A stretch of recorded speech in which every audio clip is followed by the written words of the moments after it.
A man has been arrested in New York City accused of supporting ISIS and of expressing support for a potential terror attack in Times Square.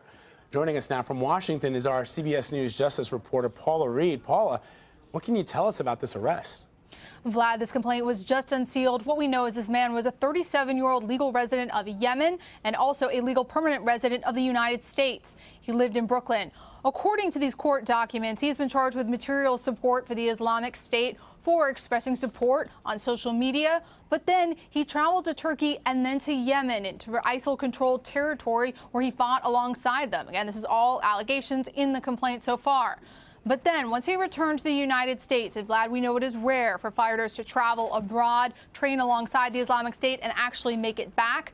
And once he made it back, he continued to talk to an undercover human source for the FBI, and he told that source that he supported the idea of attacks in Times Square, similar to the ones that the Islamic State expressed their responsibility for in Nice. So he was saying that he supported the idea of carrying out deadly terrorist attacks here in the U.S., specifically in Times Square, in support of the Islamic State. So, Paula, from what we know then, he trained in an ISIS or ISIL camp. He is, according to the document, supportive of an attack. Do we know, though, that he actually plotted to carry out an attack? At this point, the court documents do not indicate that he had taken any steps in furtherance of carrying out an actual plot. In the court documents, though, however, they don't detail everything that they have. There's about 3 years covered in these documents, and the complaint is only about 18 pages long. So clearly, we don't know everything the FBI knows.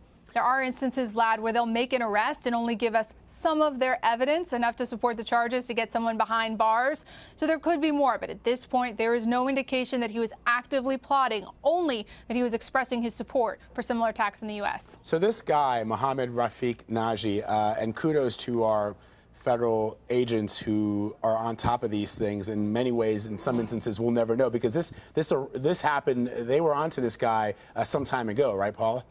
Exactly. That's why they have this long timeline of his activities. It seemed that they were aware of his social media presence back in 2014. But Vlad, there's nothing illegal about just talking about the Islamic State online. You're protected in this country by freedom of speech. You have to do something in furtherance of supporting them. Traveling to the Islamic State-controlled territory and coming back, that could be enough under federal statute. And then also going so far as to support attacks here in the United States. All of that together is sufficient to charge him with material support for terrorism. Amazing work from our federal investigators and those unsung heroes that we'll never know their names. Paula Reed breaking it down for us. Thanks, Paula.